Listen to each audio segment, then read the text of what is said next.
I'm guessing you've joined us today because you're thinking about managing your finances with or without a big family. Hi there, I'm Angela Brown, and I'm here today with Omuugn, and we are talking about the insights and wisdom of Omuugn. And today, specifically, we're talking from pages 239 to pages 244. And if you have not picked up your copy, it's not too late. This is volume one of a volume two, and there are two volumes in this series. Each week, we meet with Omuugn himself and we unpack the insights and wisdom. And today, we're talking about how he raised 19 kids while budgeting his finances and learning about finances and then teaching his children. So, today, we're going to learn some of the things about financing that anybody can use to set your life on an order of purpose and practice so that we can master some of these techniques, because we don't want to just drift aimlessly from day to day and then wake up one day and we're broke and the bill collectors are hunting us down with, chicken wings, trying to make us, get money out of a stone, if you will. We want to make sure that we're able to pay our bills on time and that we're responsible adults. So please help me welcome to today's session on finances, Omuugn. How are you today? It's a wonderful day today, a beautiful spring day in Eastern Oregon. I'm going to spend most of my day in the garden getting ready for hopefully a very, very successful season. So it's just a wonderful day to be alive. That's awesome.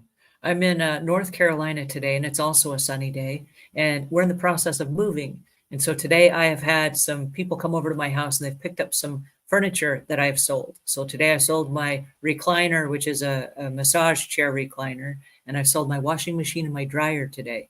So I am out a couple of important appliances in my life, but that's what's happening on my end as well. Uh, so let's talk about some finances. As I read into your book here, one of the things that jumps out at me is a really important concept. It says one of the most important principles of financial management is to avoid debt whenever possible. Let's talk about debt and we'll talk about finances and the importance of finances and then some of the things that we can do on the other side of debt. But why is debt and avoiding debt so important?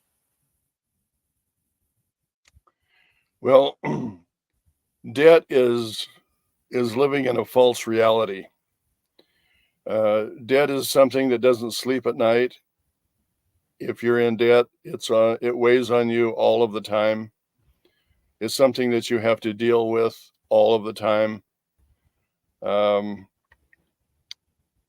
it's a good idea not to go into debt. And in our world today, America has never been more in debt than it is right now.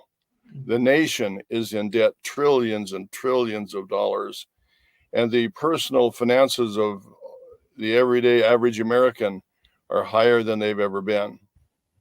So we live in a day where it's easy to go into debt. It's easy to live on credit cards and to get more credit cards and to just live in this world where it's just always pressing on your mind. And after a while, a lot of the resources that you produce just go into pay interest instead of on the actual things that you need and want.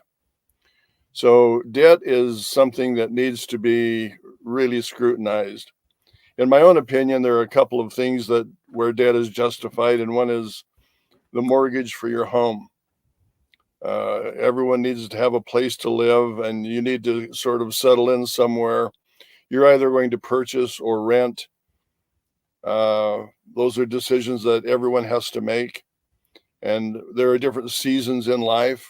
When you're going to college or when you're younger, when you have a young family, maybe renting makes more sense.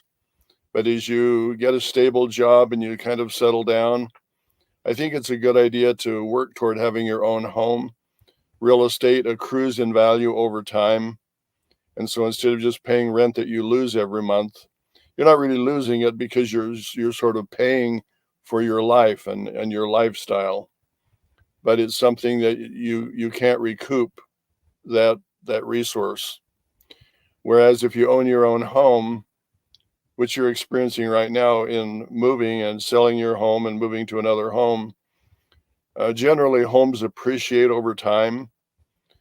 Of course, the home you're going to buy has also appreciated, so sometimes we don't break ahead very far. But yeah, we just need to keep all of those things in mind. Well, like One you of the things, mentioned, in the process of us selling our home, what's really interesting is we've been paying into this home for the last 15 years. And so, as we're selling our home right now, we're going to be able to take equity out of that home that we can put towards the next home that we purchase. So that the goal is when we purchase the next home that we're able to pay cash for it so that we don't have a mortgage. Because, like you, I want to find myself in a situation where my home is paid for and I don't struggle then every month as I get older and older to try to come up with the money, because usually as we get older, we retire and we don't want to be spending as many hours trying to work as hard so that we're paying bills that then could have been paid off. And like you mentioned, when you're young, renting is money that you pay every month for a place to live. And then at the end of the month, your money is gone and you haven't built anything up.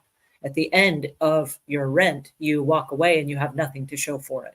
But if you purchase the home, when you walk away, you have equity that when you sell your home, you get that equity back out of your home that you can apply towards your next living situation. So I love the fact that not only did you teach me that, but that you're leading by example. and things are always changing. For example, right now, mortgage mortgage rates are really high. Mm, If you're going to buy a home when the rates are really high, that's not the best time to buy a home. mm, If you can sort of plan for the rates when they're low, or usually if rates are high, you can start putting aside like a down payment for a home and let that build up so that when it's time to buy a home, you have a larger down payment that you can put into it and then buy your home at a lower rate. So things are always fluctuating and you need to be aware of what the market is doing. Different areas of the country are different. I have a son and his wife who they travel all of the time, and they have found like 9 or 10 states where they would like to live. But they have found that certain states are really expensive to live in, mm. and prices are high, homes are high, acreages are high, and so they found a place that was up in the north central United States where prices are relatively low and reasonable. So they just purchased a home in that area. So there are a lot of different things that need to be considered. And before you settle down or make a big choice like a mortgage payment, you need to do some research and find out what the market is doing, what's going on, what would be the best thing for you. You want to sort of maximize yourself, optimize yourself. And if you live in a place that's really expensive to live in and the interest rates are really high, sometimes you strap yourself down with debts that are unnecessary that you will live with for a long time. Mhm. So we need to consider all of those things. When you talk about debt, I do want to highlight a moment in time. I purchased a business that had 10 years of employee withholding taxes that had not been paid. And at the minute that I took ownership of that business, the IRS came after me and they confiscated all of the assets of the business and they sold it at an auction and then they sued me for the difference. And at 24 years old, I found myself $900,000 in debt with tears in my eyes and no way to pay my bills. I had 7 employees that I had to let go because I went to cash a check at the bank and the bank said, "Thank you very much." And they kept my money. I said, "What are you doing?" And they said, "We have a lien on your bank accounts. Any money you earn is ours." I was like, "What? How did that happen?" And I found out how expensive it was to be in debt because I went in debt literally overnight. My vehicles were repossessed, everything was repossessed, and I had no way to pay any bills. And my electrical bill expired and I didn't have the money to pay it. So the check that I had sent in that was on auto send, I had already sent it in, it bounced. So I went down to the electrical company to pay the bill with cash. And when I got there, they said, "You've been forbidden to ever send us another check because your check bounced." And when I got down there, because my check bounced, they charged me a check bounce fee, which was like $35. And I said, I don't have the $35. I barely have enough money to pay the bill itself. And they said, yeah, that's on you. That's your problem because the check bounced. And it was an honest mistake. It wasn't that I didn't have the money to pay for it. I thought I did when I wrote the check and it was in the mail. So then I was really upset because not only could I not write a check, but now I had to go down every month and I had to pay cash for my electrical bill because they refused to accept checks from me anymore after that. And if I didn't pay it on time, there was a $35 per bounced whatever or late fee that I had to pay. And I realized in that moment it costs so much more money to be broke than it does to pay your bills on time. And so that was a real interesting learning lesson for me because I had to then figure out a way to get ahead of those bills instead of always paying behind and then paying the service and the late fees. It's interesting that you use the word checks. You probably have payroll checks that you make out for your business, but people have kind of gone to either cash or credit cards, and it seems like checks for the normal everyday person is sort of like the old 8-track stereos, and it's a technology that's kind of history. So I think mostly what we're talking about today is credit cards and cash. And I think it's a good idea always. I use cash. I don't there. Well, there are a couple places where we use a credit card, and that is there's a way to use a credit card that's effective, and that is if you pay it off every month and you never accrue an interest on your credit card. It's a way to track your finances. For example, when we purchase gasoline for the automobile, we use a credit card for that. And then at the end of the month, we just pay that bill. And we never have to pay interest on the credit card. And we don't use the credit card as credit to buy things that we can't afford or that we don't have money for. So it's more of a convenience rather than a strategy. I want to stop for a second and I want to highlight that because if you will change your thinking from thinking it is a credit card to a payment option, you have the money to pay it off and it is a payment option. Instead of writing a check, you're using a piece of plastic as a payment option. But the credit itself does not belong to you. That is not an option. Credit is not an option. It is a payment option. And I love the fact that you brought that up because if you will just change that one idea in your mind. I know there was a period of time when I was able to get a credit card and I thought, oh, wow, look, this has a $5,000 limit. I have $5,000. The reality was, no, I did not. Someone else had $5,000 and I had a payment option. And that payment option is very expensive if you don't pay it off at the end of every month. The average credit card is 17 to 24% interest every month if you don't pay it off. That is not your money. It never is. It never will be. It's a payment option. It is not credit. So I love that you brought that up. There's another idea in there too, and that is the debit card. If you use the debit card, you actually have the money in the bank and you're drawing on your own money and the interest doesn't occur on that. So debit cards would be better than credit cards.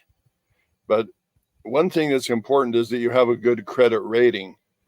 And unless you purchase something on your credit card, you can't get a good credit rating. And if you always use cash, you may be very faithful in paying all of your bills, but your credit rating is non-existent. And so if you do need to get a loan or a mortgage or something like that, then you're not able to do that. So there's kind of a sweet balance that you need to look at. And that is use credit cards wisely and use them for your advantage and not for other people's advantage. And you want to build a good credit rating. You want to pay your bills every month. You want to live within your means. If you're trying to live outside of your means, you'll always have a problem. You'll always be in debt. And like you say, even what you make, 17 or 20 or 30% of that is going to go on interest. It's not of value to you at all. It just decreases your cash flow. Let's talk about interest for a second, because one of the things that I also learned from you in the event of buying a home was not just to pay what was owed for that monthly payment, but to pay a little bit more so that that went towards the principal, not just the interest of the home. And that way you pay off the home quicker and your interest rates are lower. Can you talk to us for a little bit about that? It was a really interesting lesson, and we've done that purchasing our home. Well, mortgage rates are usually amortized, where you pay the same fee every month. And on the beginning of the loan, very, very little of that goes into the principal.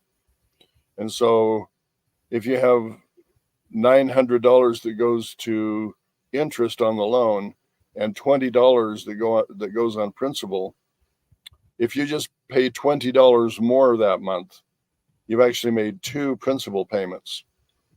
And if you can pay a little bit more, it actually adds up over time where you can pay your mortgage off very quickly, because on the front end where you're paying mostly interest, for just a small amount more, you can start doubling up on your equity payments, your principal payments. And yeah, it will save you thousands and thousands of dollars in interest over time.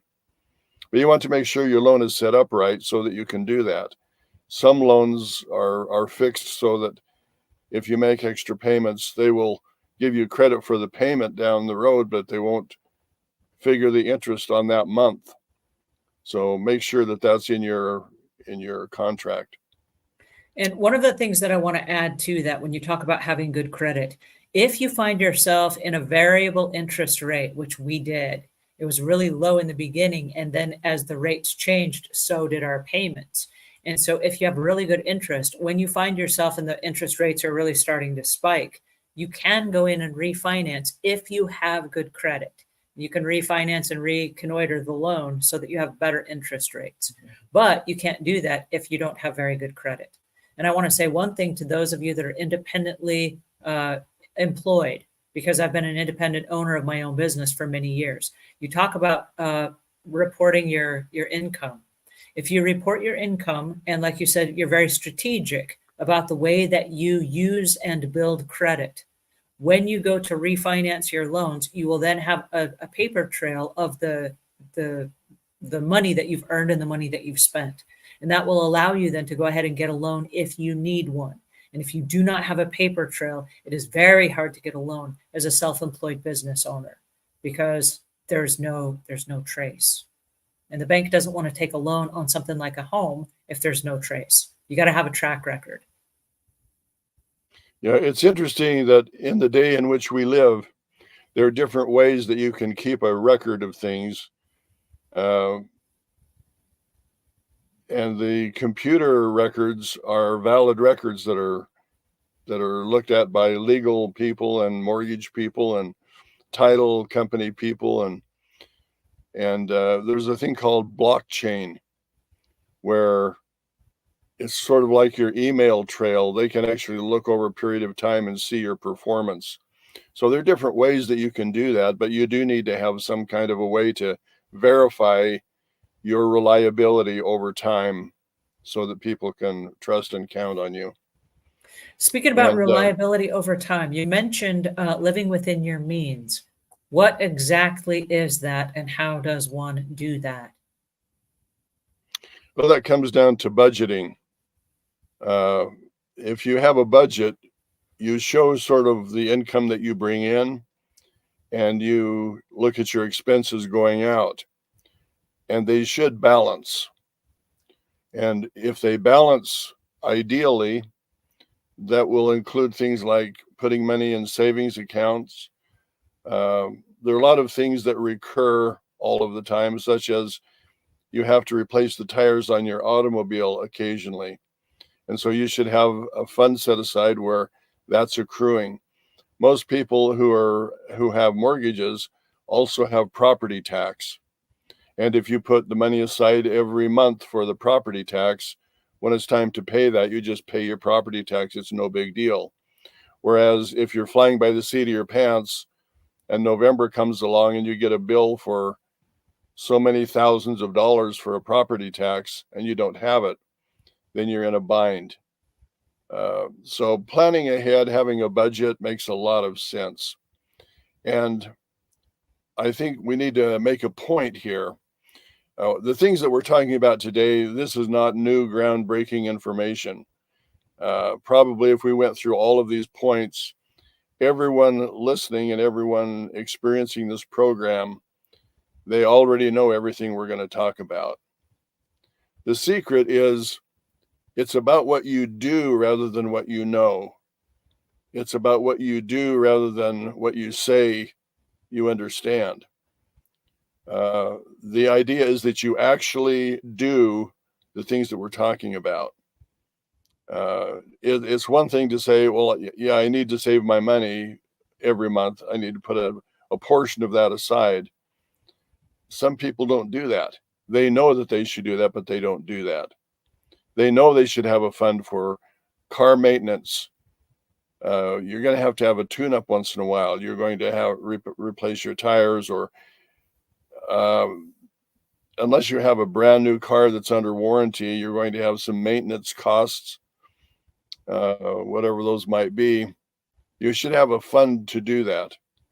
And so it's about we used the term before, common sense, that a lot of people don't really have common sense.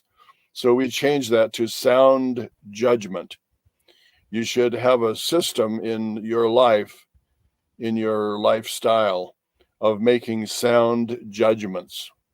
And you should have some principles that you understand, that you live by, so that you're in tune with those sound judgments all of the time. And not going into debt is a sound judgment. I want to stop for just a second, and I want to say hi to Samuel Brown, who's joining us from Utah. He says, I love this topic, and I'm glad to hear this today. And I know Samuel, and I want to say thank you for joining us today. And also thank you for living this in your own personal life. I know that you personally helped your own family pull themselves out of debt because of your interest in this topic and your dedication to having your family listen to motivational tapes and learn some financial techniques. So I love the fact that you're joining us, and thank you for sharing your comments with us today. Yeah, while you bring that up, that's an important point. There are so many resources available to us today. Like I think Dave Ramsey has a course on personal finances, and they will take you through each month how to make decisions and how to set things up. There's just a way that you can live that solves a lot of problems. And if you don't plan, and if you're not strategic in the way you look at things, you can get yourself into a lot of situations that are hard to get out of.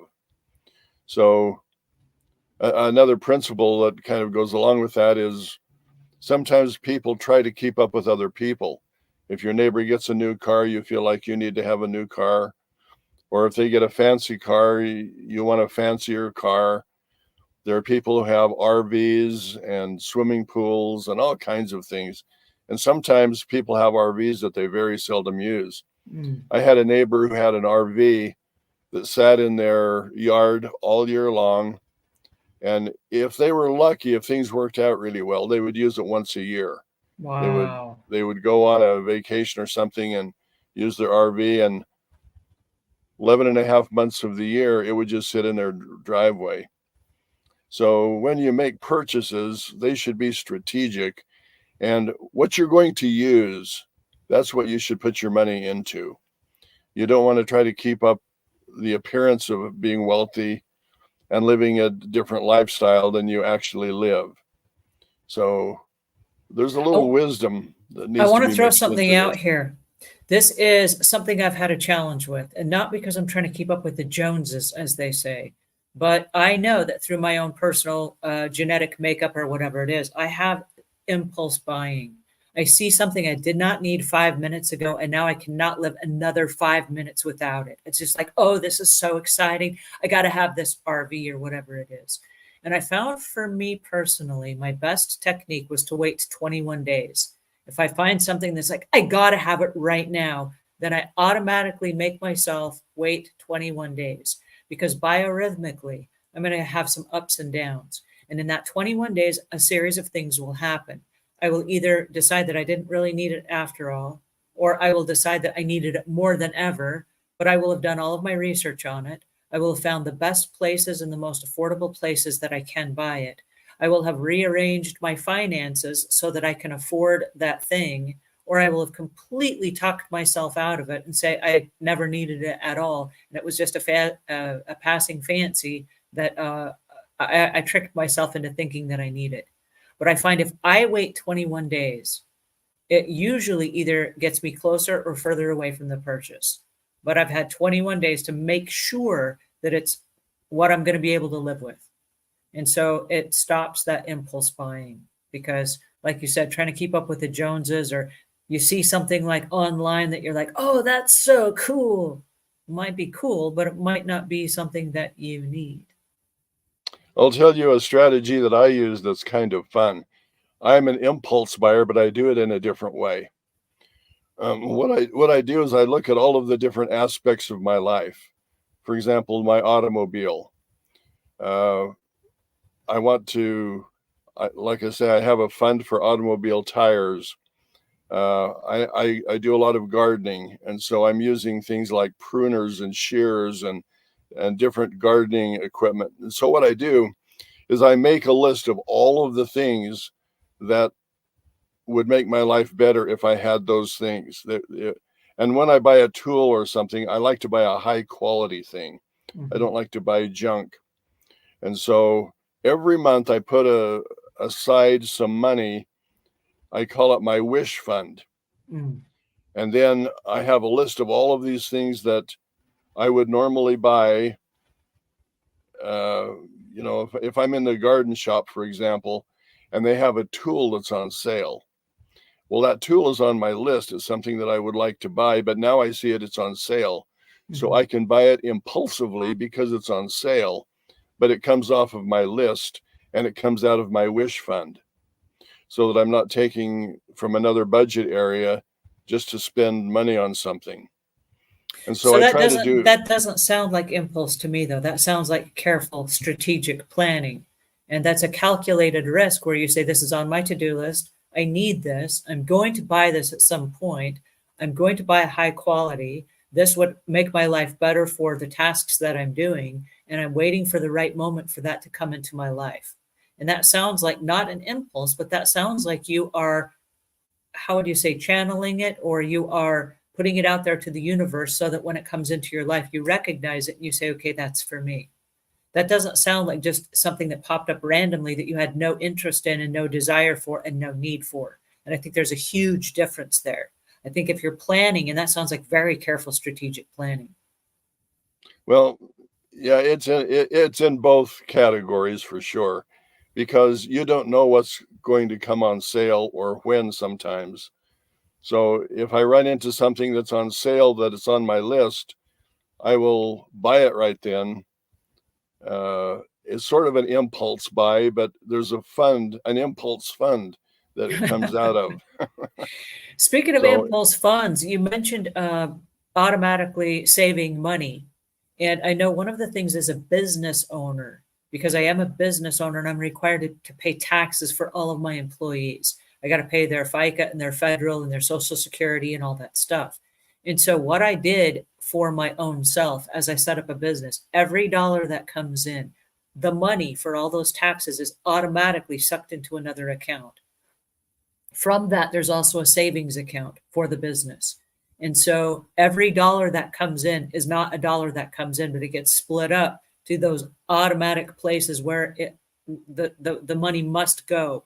So that when I go to write those checks and I have it automatically deducted every single week from payroll, so that every week it's not this ginormous chunk of change, but it's a little chunk of change every single payday, which is every week. It goes to the IRS every week. That little bit of money goes every week based on every single person's payroll. And that happens automatically. So when the money comes in, it automatically goes out. And I don't see it as, oh, look at all the money that we had to pay. It just is part of every dollar that's spent.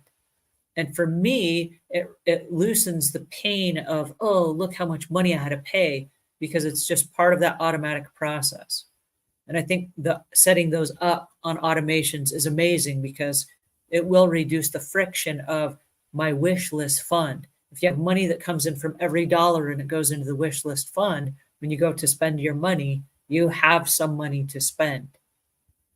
Yeah, and I think of what you're saying to a degree is that in the day that we live in, there are some fantastic software programs that do all of that for you, and it makes your life really simple. And so I'm not going to push a particular software program today because there are several that are good. But if you have a software program that you use for your budgeting and you carefully lay out your budget and all of your expenses and things that need to happen, then it happens automatically. That's what the software does. And it just takes a lot of the burden and a lot of the time and stress away from you. So almost everyone should have some kind of a software program. The only time you don't is basically if you live in a cash world where you just pay everything. I'm in a position where my home is paid off and my automobile is paid off.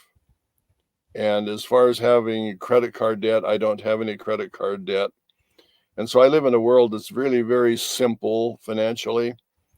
And if I want something, I start putting money aside for it. There's something that I've been looking for a long time in the health area. The health area is really interesting because we're moving into an area of different kinds and types of healing. And as you get older and you have a big family like we have, there are a lot of medical problems and a lot of things that you have to deal with. And so there are like sound frequencies and alternative medicines and essential oils and all kinds of directions that you can go.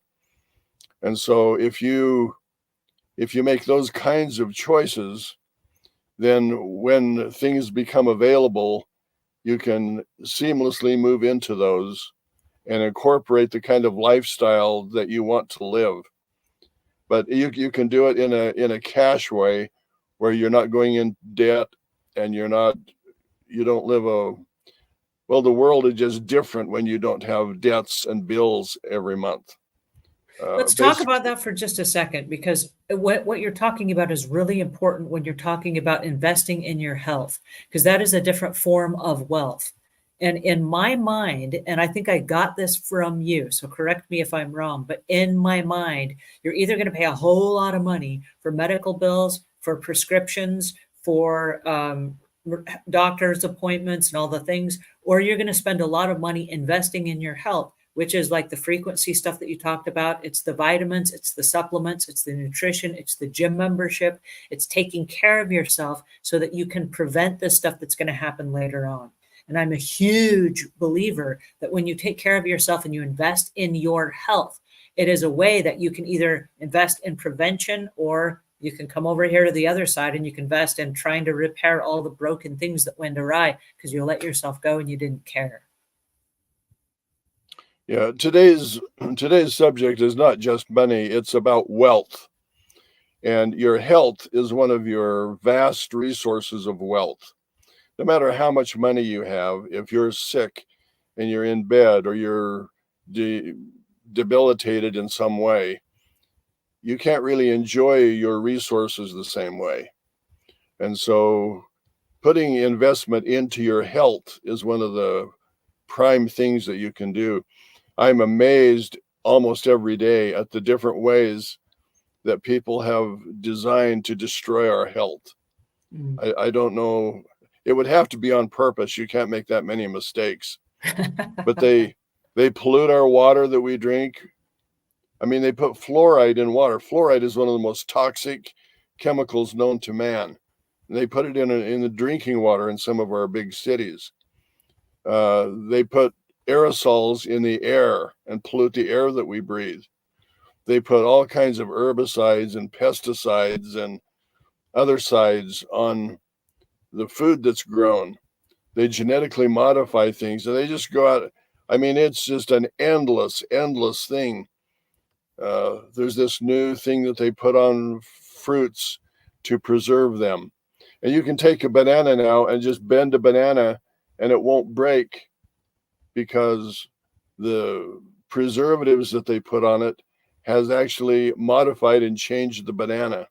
Mm. So things that we used to just take for granted, that you'd have wholesome, good, nutritious food, you have to go out of your way today. And let me just say that that's one of the best investments that you can make. Find people that will sell you whole raw milk, organic vegetables without any herbicides or sprays or genetically modified stuff in them. Just nutritious, good, healthy food. And the more that you can grow yourself, the better off you're going to be. You know exactly what you're getting. I make all of my own soil. I compost. Uh, and one of my favorites is the leaves off of trees, because the tree roots go down deep into the soil. They get all kinds of minerals and goody stuff. And I put those in compost heaps. And over a period of 2 or 3 years, that turns into the soil that I grow my vegetables in. And then I amend that soil with really good stuff like azomite and zeolite and earthworm castings and different manures, chicken manures and steer manures and uh, peat moss and coconut coir and all different kinds of things, so that my soil is just rich and organic. And when I bite into my own food, I just enjoy the taste. It's so tasty. It tastes different than the stuff you buy in the grocery stores a lot of times. Well, So not just those, taking care of your wealth, your personal health, but when you take care of yourself, it enables you to do a whole bunch of other things, and that goes beyond just money. And when you're talking about your health is wealth, I want to highlight the fact because you're talking about a bunch of creative stuff. If your brain is not working, functioning properly, you don't have the ability to go out and create the azomite, ground, composting, all the stuff that you've done. You don't have the ability to grow your own stuff. And I have two friends, and I say two friends, one friend and one friend. One friend just spent an entire year living in a nursing facility where someone had to feed them because they could not feed themselves. My other friend, the exact same age, is swimming a mile at the swimming pool every single day. And I look at those two people. One valued their life, their actual life, and their health over the other person. The other person did all kinds of things like smoking and eating lots of preservatives and whatever, and did not take care of themselves. And so now we have two diverse ends of life where one is swimming a mile every day and the other one is like, hey, I hope somebody comes in and feeds me now because I'm hungry. And so when you take care of yourself, and I think this is so incredibly important when you're talking about finances and wealth, wealth itself, we are our biggest asset. And a body that is able to be creative and think and reason and have relationships and communication and create new ideas and new stuff like compost, for example. How brilliant is it when you have a physical body that actually functions as it's supposed to? And I mean, our body, we feed our body something and our body actually digests. It's got its own complete digestive recycling program built in. We get cut and it heals itself. It's a self healing machine. What is that worth? Our bodies, you're talking about eating healthy foods. Our bodies are the biggest asset we will ever have. And and what you're imagine, saying, what you're saying is our health is really one of our best investments. If you're looking at finances and investing and getting the best return, making yourself really healthy is one of the very best investments that you can make. And elaborating on that just a moment, I think it's important that spouses are on the same page. I think that we should learn and grow together as spouses. And I think it's important to teach those things to our children. Our children are growing up in a really strange day where values are sometimes not taught. And there are a lot of strange values that are coming into the public school systems, a lot of things that we don't believe in. And the school systems, a lot of times, teach things that really don't mean anything. You should be learning skills and trades that you can apply in your life, like how to maintain your home, how to do some of your own plumbing, how to take care of your automobile, and how to do your own landscaping and design your life and be creative, how to prepare meals and nutritious meals. And there's so much junk available today that's been processed and gone through all kinds of things that destroy all of the nutritive value. We need to teach those things to our children and to our families so that the families are on the same page. You want your children to be strong and healthy. And if they grow up eating candy and high fructose corn syrup and sugar and all those things that are debilitating, things that destroy your immune system, I think there are children who grow up today who don't know what the immune system is and how it functions and how they need to take care of it. And so all of those nutritional things, healthy things, are valuable things to teach to our families. And our families need to be on the same page so that you have a knowledge of why you're doing what you're doing. And what you're doing should be, well, we started out with the financial budget. You should have a plan for your whole life that applies to every facet of your life. Your health and wellness, your exercise program, good proper sleep every night.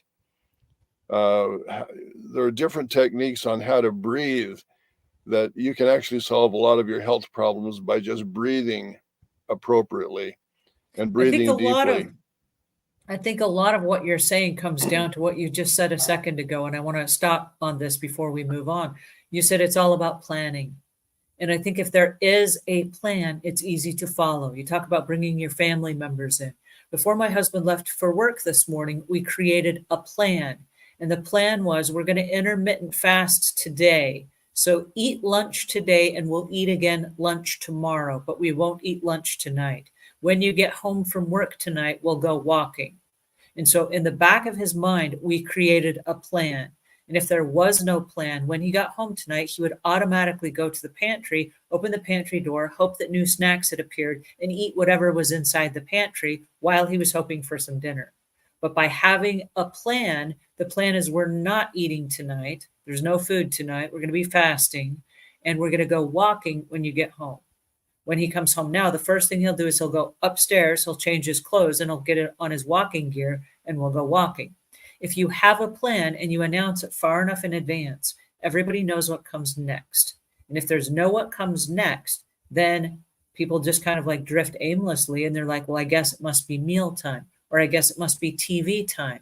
Instead of saying, no, now's the time we're going to go out and play frisbee as a family because we're going to get in our exercise for the day. And so if there's a plan, and I think that's key that you mentioned, there has to be a plan and everyone has to know what the plan is. Because if one person has a plan and the other people don't know a plan, there's going to be a lot of mixing of what's supposed to happen and who's doing what. And then people are going to get frustrated with each other and nobody's going to follow through. But if everybody's on the same program and everyone knows what the plan is, it's very easy to execute. Yeah, and if your plan is a good one, then it accommodates the lifestyle that you want to live. For example, when I'm on the computer, I enjoy snacking. Snacking isn't necessarily a good thing or a bad thing, it's just a thing.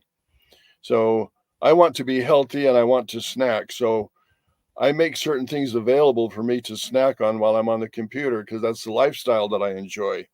So I'm snacking on pieces of ginger, or I'm eating a carrot, or I'm eating an apple. I'm snacking on things that are, and I grow my own apples, so I know what's in the apple. Uh, you can eat, for example, dried prunes. You can eat things that are really nutritious, that give you fiber, that have the minerals that you need, and that don't have a lot of calories if you're trying to maintain your weight. So design your lifestyle so that you enjoy your lifestyle. Some people are fasting all the time or depriving themselves of things. If you enjoy eating, eat reasonably. That includes the right amount, and take the time to chew your food and enjoy it. Eat things that are really nutritious If you like to eat a lot of green leafy vegetables and fruits and vegetables that you grow, you're not going to go too far off the beaten track as far as maintaining your health. So if you enjoy that kind of a lifestyle, make it a healthy way to do that. Don't piece on potato chips and candy and things that are unhealthy. So design your life around how you want to live your life, but make good sound judgment in the things that you decide to do. And I think the same goes for the money that we spend. Instead of snacking, that would be constant spending. But like you said, make a plan and buy nice things, which would be eating the nice things that you mentioned in a correlation there, and having nice things and utilizing your money to the best of your resources, but not just drifting aimlessly, like snacking all the time and not paying attention to what it is and when it is. For me, I'm just the opposite. I love to sit in front of my computer and I love to snack, but that is the time I do not snack because I spend a lot of time at my computer. So if I'm sitting at my computer, that means no snacking for me. Otherwise, I'll be snacking for 16 hours straight some days, and that would not be of advantage to my health. So Well, having if you're snacking on a carrot, that's going to do both. It allows you to snack a little bit, and if you grow your own carrot and you know what's in it, that would add to your health. So you can do both sometimes. You can do both. All right, moving on. We have in here an interesting concept where you say it is essential to understand that financial wealth itself cannot produce real happiness. And tell us about that. Tell us about how having money does not necessarily bring happiness. Well, there are people that are buying things all of the time. I can't even imagine. We have some multi billionaires who can walk into any store, any car dealership, any commercial entity and buy anything they want to buy, as much as they want to buy. They could even buy the business if they want to buy the business. And yet we see them getting divorced and their family is in chaos. And so it isn't just money that makes us happy. It isn't things that make us happy. It's deciding, first of all, what your real values are. Your best value, if you could bring it down to one thing, would be your belief system.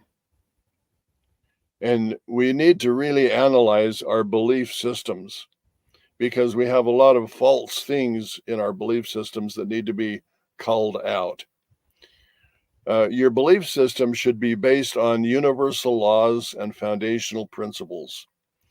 And if those things are in place, all of the things that we're talking about, budgeting and health and all of that, that just fits into your belief system.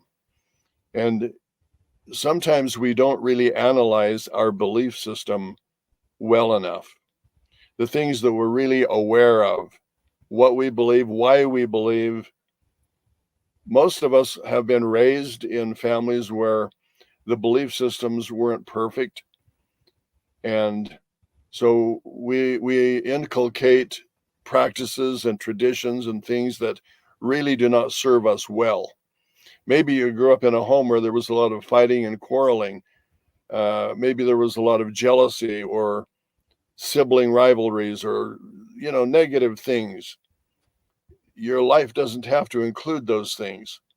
And if you plan your life around how you want to live, what kind of a yard would you prefer to be in? What kind of a home would you prefer to be in?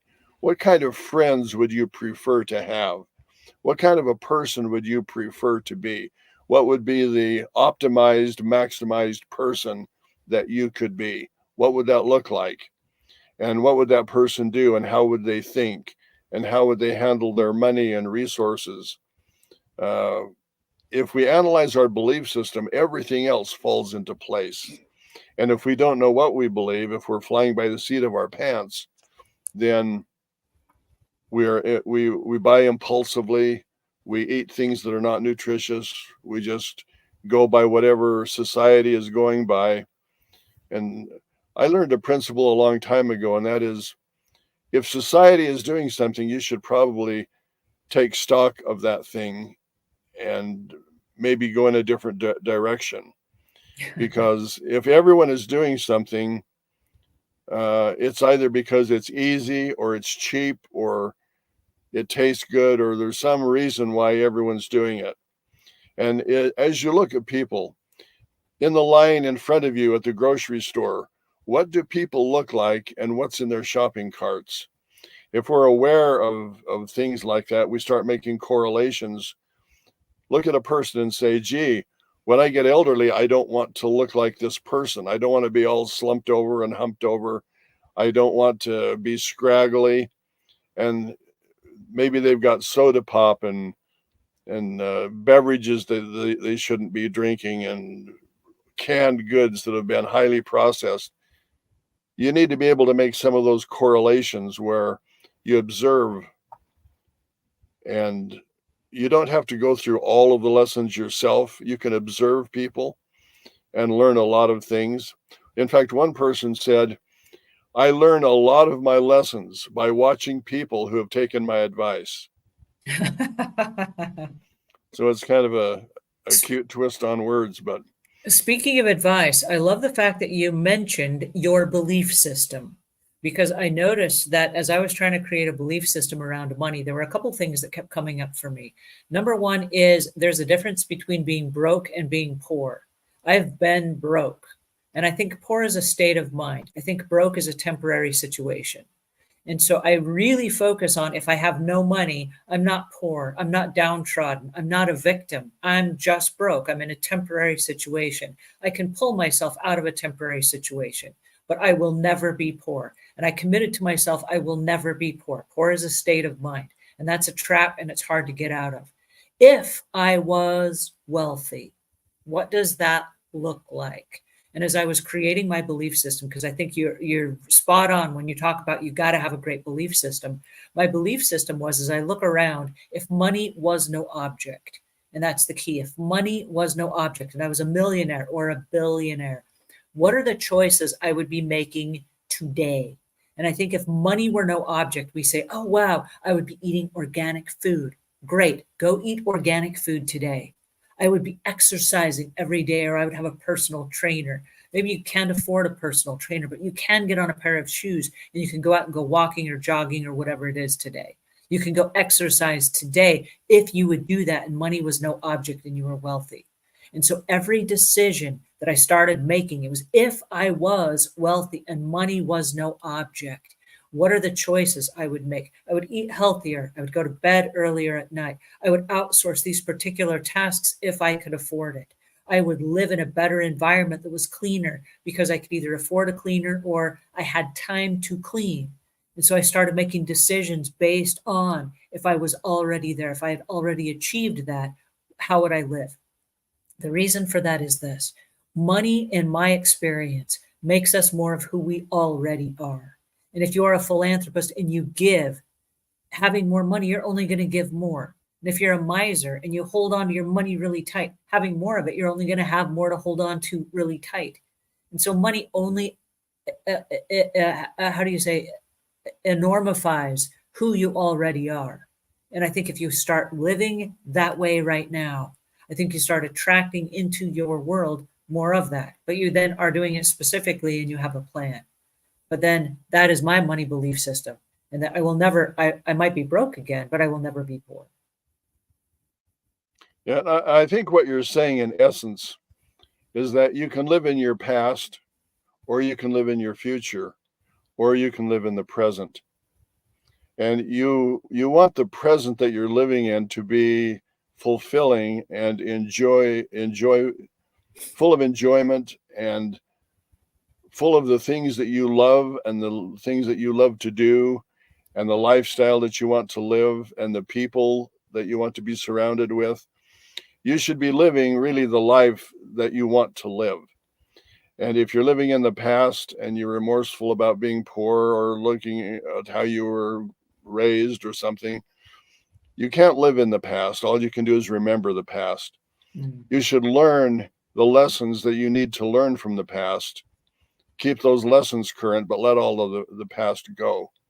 Well, you know what was interesting to me, and I think this is one of the things that helped me frame my belief system, When you look at, and I'm going to say rich, fancy brochures, there's no better way to say it, but you see like a cruise brochure comes in the mail and you see people on the edge of a ship.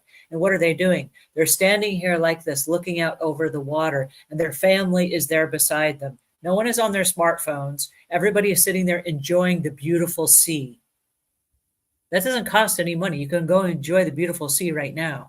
You see a family sitting together and they're laughing. Again, they're not on their smartphones. They're all sitting there and they're making eye contact and they're having a conversation without any resources at all. You can sit there and everybody put your smartphones down and everyone can sit there and look at each other and have a conversation. That's free. You can do that right now.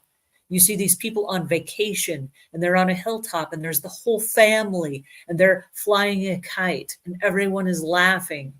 And that means wealth. You can take all your money and you can go on a hill with your family and you can fly a kite. Well, what does that cost you? What, really, $4? You can buy a $4 kite and take your family right now and go live that happy moment where you're all laughing and you're flying a kite.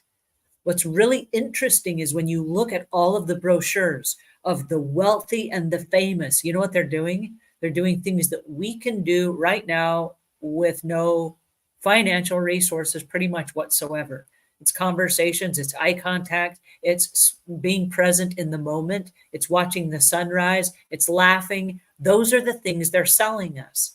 And when I started realizing, wow, wait a second, you got to spend a whole lot of money so that you can go somewhere away from all of your distractions and you can then actually enjoy your family.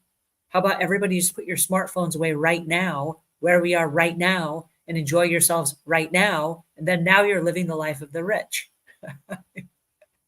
You know, it's interesting that with technology the way it is, if you have an internet connection, you can sit down with your family and go to almost any concert that you want to go to.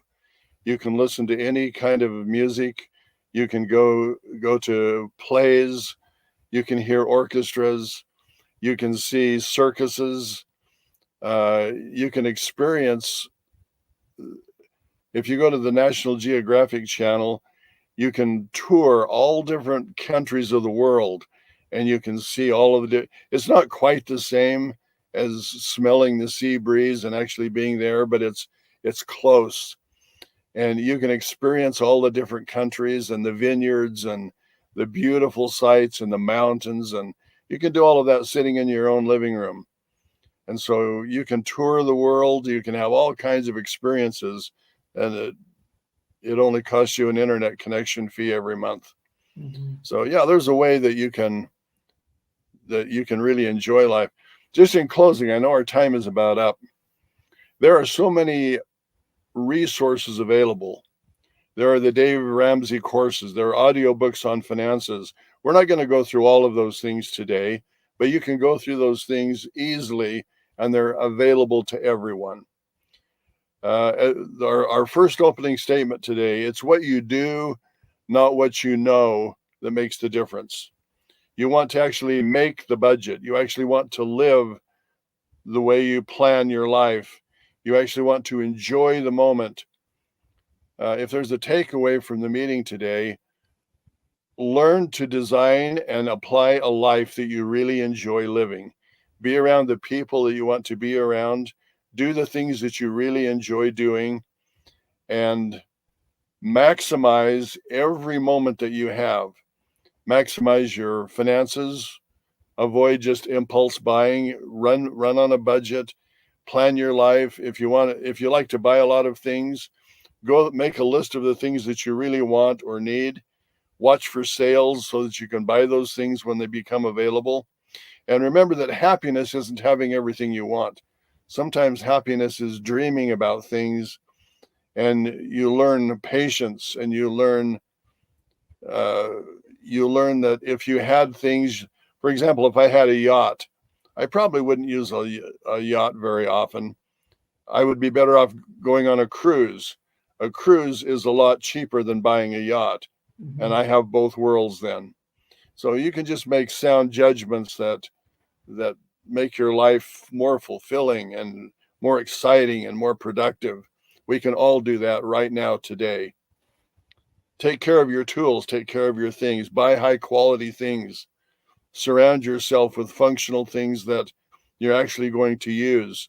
Don't have RVs sitting in your driveway that's expensive that you never use. So